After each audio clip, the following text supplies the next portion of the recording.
യേശുക്രിസ്തുവിൽ സ്നേഹം നിറഞ്ഞവരെ, വചനയാത്രയിലേക്ക് നിങ്ങളേവരെയും സ്വാഗതം ചെയ്യുന്നു. ആണ്ടുവട്ടം 16 വ്യാഴം.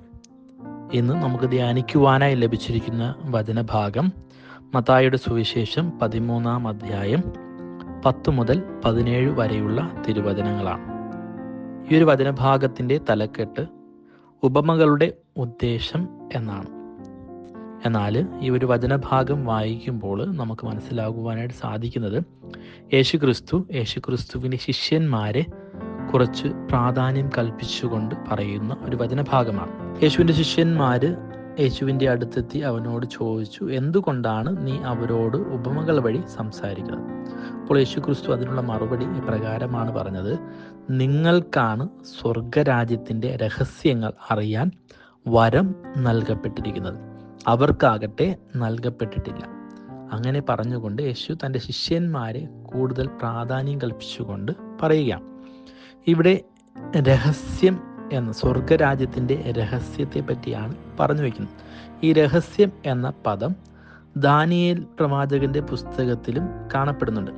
അവിടെ ഇതിൻ്റെ പ്രാധാന്യം ഇപ്രകാരമാണ്: ചരിത്രത്തിൻ്റെ ഗതി നിർണയിക്കുന്ന ദൈവിക പദ്ധതിയോ പ്രമാണമോ ദൈവം വെളിപ്പെടുത്തുമ്പോൾ മാത്രമാണ് അനാവരണം ചെയ്യപ്പെടുന്നത് എന്ന അർത്ഥത്തോടു കൂടെയാണ് അവിടെ രഹസ്യം എന്നതുകൊണ്ട് ഉദ്ദേശിക്കുന്നത്.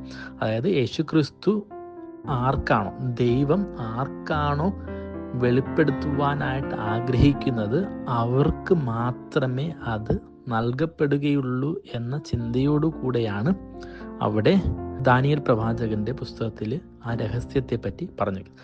സെയിം സിറ്റുവേഷനാണ് ഇവിടെയും യേശുക്രിസ്തു തൻ്റെ ശിഷ്യന്മാരോട് പറഞ്ഞു വയ്ക്കുന്നത്. ആർക്കാണോ ദൈവം വെളിപ്പെടുത്തുവാനായിട്ട് ആഗ്രഹിക്കുന്നത് അവർക്ക് മാത്രമേ ആ രഹസ്യം വെളിപ്പെടുത്തി കിട്ടുകയുള്ളൂ. ആ രഹസ്യം വെളിപ്പെട്ട് കിട്ടിയിരിക്കുന്ന വരം നിങ്ങൾക്ക് മാത്രമാണ് എന്നാണ് ഇവിടെ പറഞ്ഞു വയ്ക്കുന്നത്. വീണ്ടും യേശുക്രിസ്തു തുടർന്ന് പറയുന്നുണ്ട്, അതായത് യേശുക്രിസ്തുവിനെ കാണുവാനുള്ള ഭാഗ്യം നിങ്ങൾക്ക് മാത്രമാണ് ലഭിച്ചിരിക്കുന്നത്.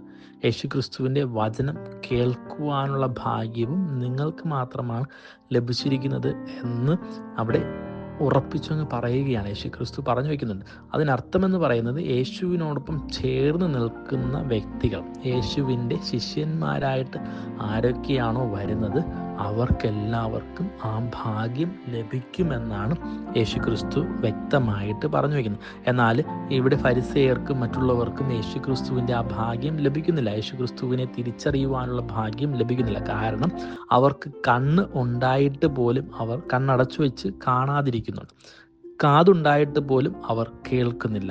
അങ്ങനെയുള്ള ഒരു സാഹചര്യത്തിലാണ് അവർക്ക് യേശുക്രിസ്തുവിനെ അറിയുവാനും അനുഭവിക്കുവാനും പറ്റാതെ പോകും. ഇന്നത്തെ ലോകം എടുത്തു നോക്കുമ്പോഴും അത് തന്നെയാണ് സംഭവിച്ചുകൊണ്ടിരിക്കുന്നത്. യേശുക്രിസ്തു നമ്മുടെ ഇടയിൽ ഇന്നും ജീവിക്കുന്നുണ്ട്.